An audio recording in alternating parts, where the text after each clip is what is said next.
Hello, welcome to Telesur. This is From the South, from our studios in Caracas, Venezuela. I'm Carla González. Let's begin.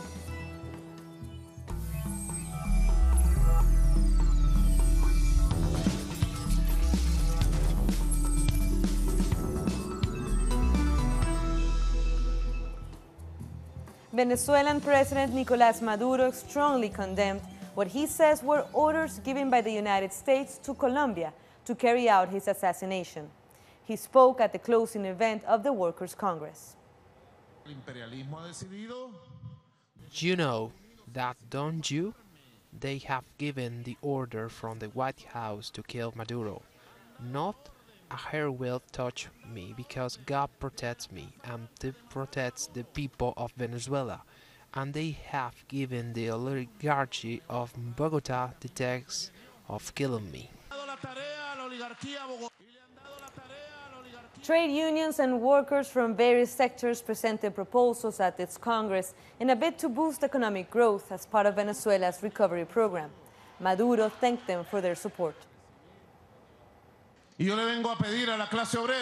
I come to ask workers that all these proposals have informed that 2025 homeland plan for the working class and keep it alive. Once and for all, brothers and sisters, I believe that these guidelines hold the power of positive transformation, and the homeland plan must contain at least 3 components from the working class. Economic transformation is a priority. Let's move to Brazil, where candidate Jair Bolsonaro has skipped the first TV debate before the October 28th runoff. Bolsonaro's medical team said he's still in recovery from a near-fatal stabbing and in no condition to participate. However, the candidate has already been featured in TV interviews and kicked off campaign activities. Bolsonaro spent weeks in the hospital after the September 6th stabbing. His political rival, Fernando Haddad, says he's willing to go even to the hospital if necessary to face off with him. Meanwhile, Bolsonaro's doctors say he will have another physical evaluation on October 18th, and a decision will be made then on whether he will be able to participate in remaining debates. Let's hear from our correspondent, André Vieira, in Rio de Janeiro, with the details. The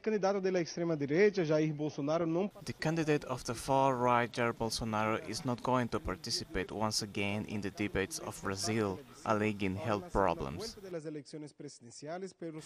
Today, for example, was scheduled the first debate for the second round of the presidential elections. Haddad said that if necessary, the debate will be done from hospital. In addition to not participating in the debates, Bolsonaro is being criticized for alleged criminal behaviors on the part of his continent, such as kidnapping and violent acts on the streets. Meanwhile, Fernando Haddad continues to fight for his government project and even revoke measures against the people that took place in previous times. While Bolsonaro is skipping the debate, he was able to attend his first public event since the first election on Sunday. Bolsonaro attended a news conference in Rio de Janeiro after meeting with his Social Liberal Party. He spoke about his plans to unite the country. But in the past, Bolsonaro has made comments demeaning women and the black community. We will unite Brazil, white and black, gays and heteros, fathers and sons, north and south, men and women. We'll unite our Brazil and pacify it. A famous capoeira master has been buried in Brazil after he was killed by supporters of Bolsonaro. Moa do Catende was stabbed to death after a public forum where he expressed his support for the Workers' Party candidate Fernando Haddad. Several cases of violence against left-wing voters were reported after the election. According to the police, the suspected attacker, Paulo Ferreira de Santana, stabbed him 12 times for his political differences. Police have detained him and he's waiting a trial. Several artists denounced this murder.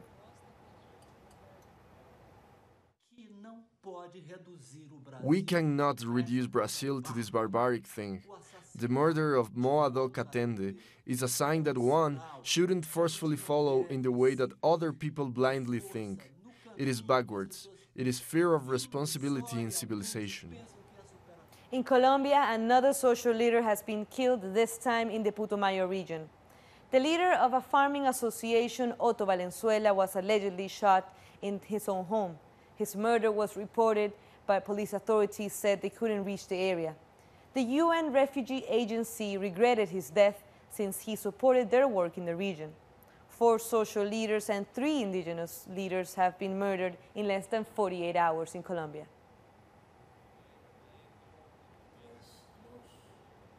Our correspondent, Paola Fernandez, tells us more.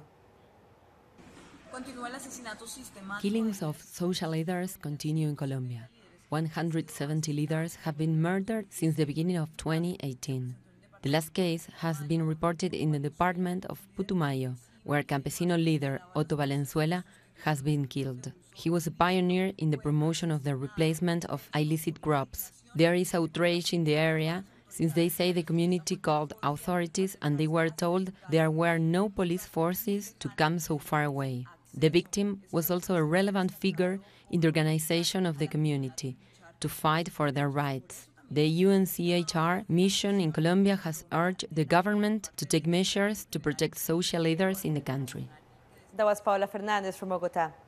At least 12 people have died in landslides in the center of Colombia. Another 4 people have been injured in Marquetalia municipality. The landslides were a consequence of heavy rains that have raised the area for the past 3 weeks. Coming up, more stories. Meanwhile, you can follow us on Twitter at Telesur English and my personal account at Carla G. Telesur. We'll be back.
Welcome back.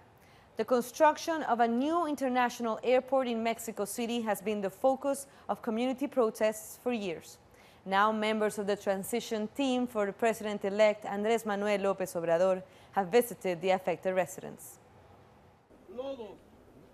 The green landscape that surrounds the community of San Nicolas Tlaminca has not been the same for the last 2 years. The company that is building the capital's new international airport has turned the region into a landfill of toxic waste. We are in a natural protected area of nearly 8,000 hectares. It was created in 2002 and it was clearly stated that in this area there should be no garbage dumps or mines. People in the surrounding communities made clear to the transition team that they are opposed to this project. They said it has only brought devastation.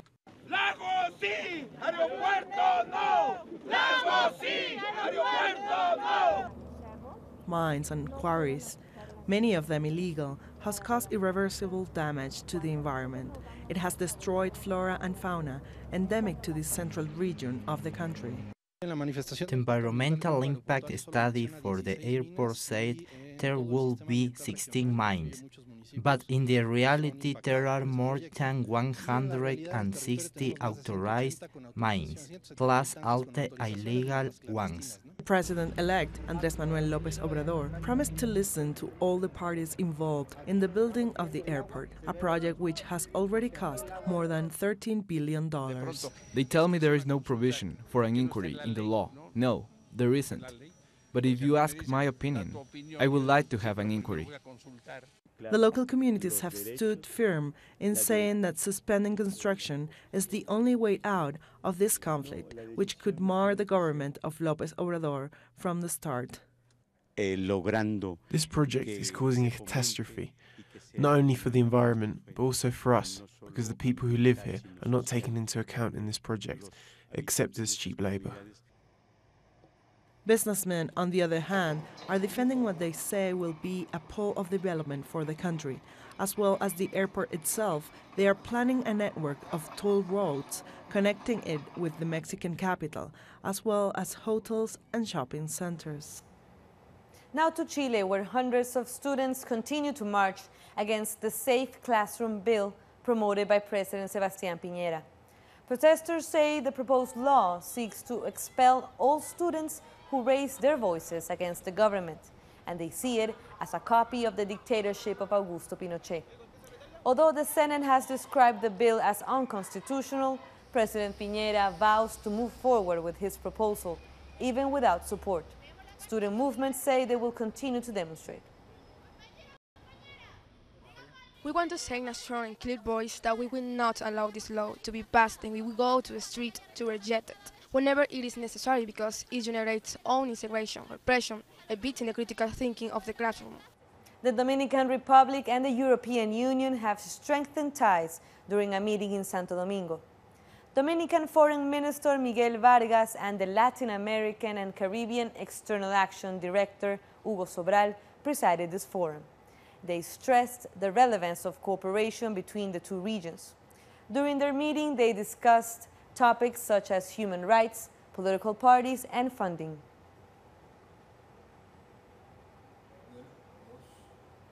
Venezuela's foreign minister has criticized what he called interference in his country by the German Chancellor Angela Merkel.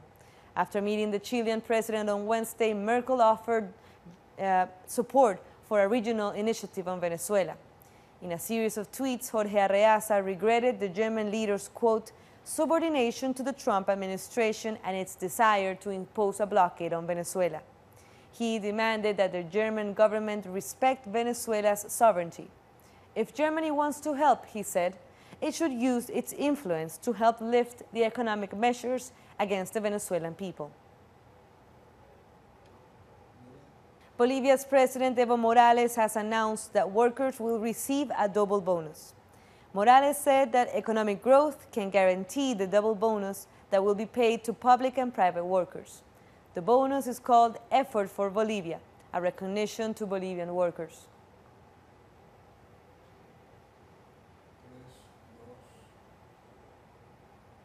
Police have intervened in Peru to prevent clashes between Keiko Fujimori supporters and those who defend her detention. Both rallies gathered outside the police station where the leader of Fuerza Popular and daughter of former President Alberto Fujimori is being detained. Keiko has been arrested for alleged money laundering involving the Brazilian construction company Odebrecht. Colombia has recovered 38 ancient artifacts. This pre-Columbian ceramic pottery was plundered over a decade ago by a private collector in the United States. The FBI recovered the artifacts that were illegally taken. The Colombian Institute of Anthropology and History will try to identify all the pieces. And the third most powerful storm ever to hit the United States, Hurricane Michael, has been downgraded to a tropical storm after causing damages in Florida. When Michael made landfall, it had winds of 250 kilometers per hour, which have since been reduced to 110. At least 6 people have been killed due to the storm. A state of emergency was declared in Florida, Alabama, and Georgia. Authorities have urged residents to prepare for heavy rains as Michael is expected to intensify again over the weekend.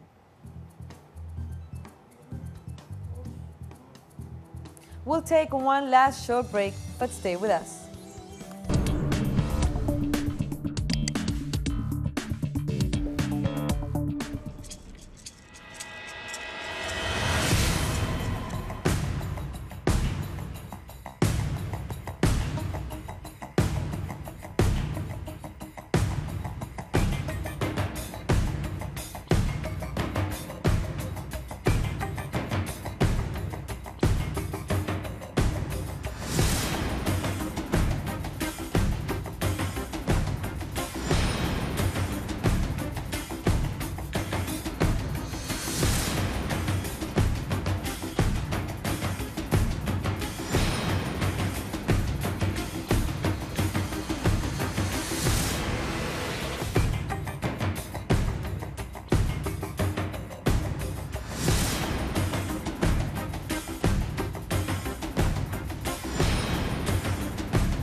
Russia's President Vladimir Putin says his country struck an overwhelming blow to international terrorism in Syria after offering military and humanitarian aid. While receiving ambassadors in Moscow, President Putin also said he hopes the rebuilding of Syria will be a joint mission of the international community. He also said the main goal is to revive the economy while ensuring the return of millions of Syrians displaced by war.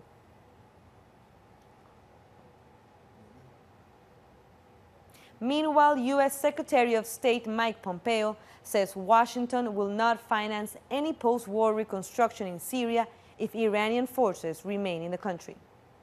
Today, we have two new objectives in Syria, a peaceful process and a political solution for the Syrian conflict and the withdrawal of Iranian forces, and the forces supported by Iran, Syria.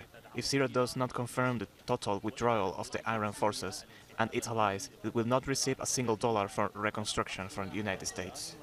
Young survivors in a small school in Yemen's Sada province remember their classmates who were killed in an air attack that hit a school bus in August. They returned to Al-Falah school and took part in emergency drills. For many, the wounds are still quite fresh. They say they fear more attacks. Some of the children who attended the school also went in wheelchairs. A recent report says that nearly 500,000 children in Yemen dropped out of school since 2015, when the war began in the country.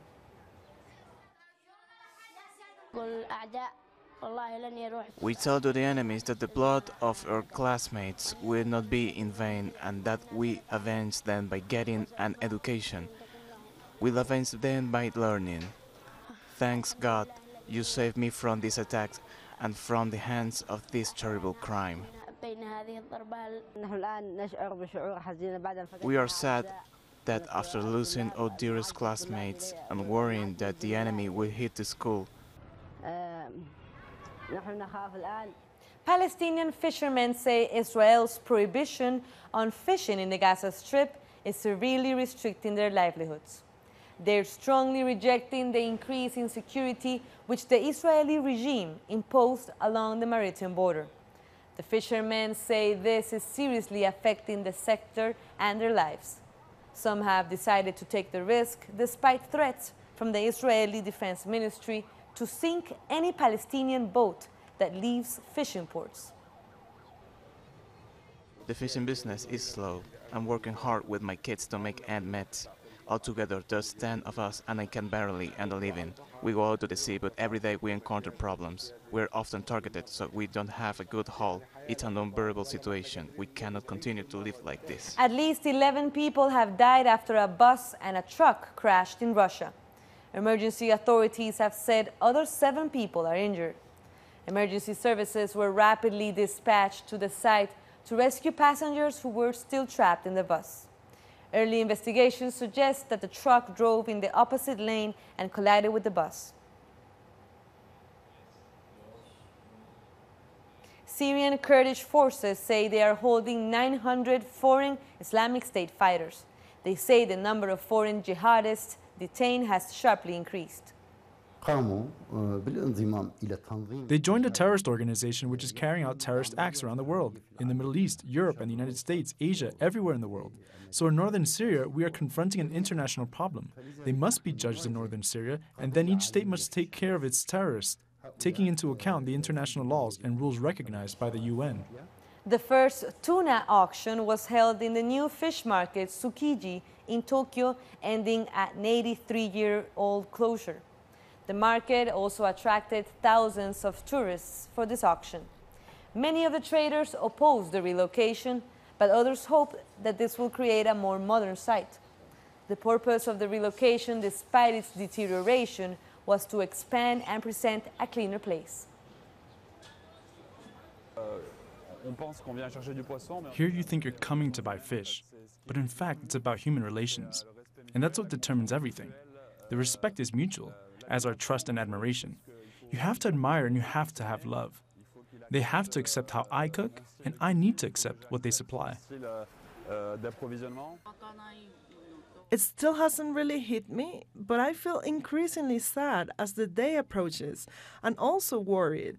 And after this anxiety, I also feel angry, as I wonder who this move is for and why it is necessary. China maintains that it never engaged in any supposed economic invasion of the United States.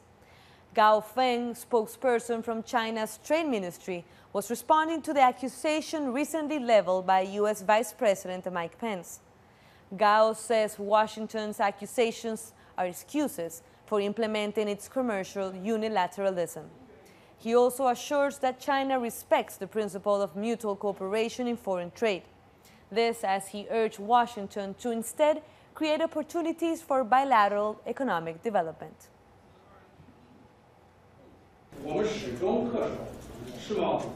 China has always followed to the principle of mutual benefit in foreign economic and trade cooperation. China is not committed and will never participate in the so-called economic invasion. Instead, we hope to share opportunities with all economic and commercial cooperation partners to achieve common development, jointly build a global economy and drive global economic development. Modern art and antiquities are blending in a new museum in Lebanon. A contemporary sculpture of a mortar missile is displayed alongside millennia-old statues. The exhibition includes 60 contemporary art pieces and around 400 antiquities from Lebanon, Iraq, Syria, Egypt, and Yemen. The museum's founders wanted to be a beacon of hope in a region overshadowed by religious extremists and violence. Thousands of sculptors are putting the finishing touches to their idols for the upcoming Hindu festival of Durga Puja.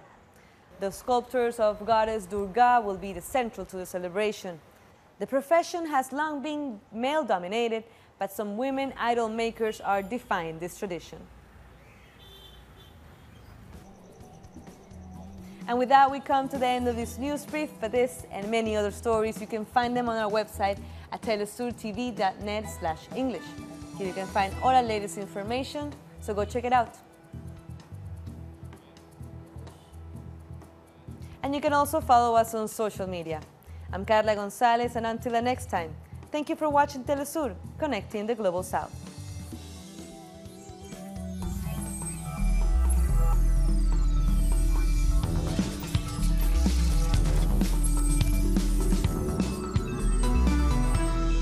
Telesur Documentaries presents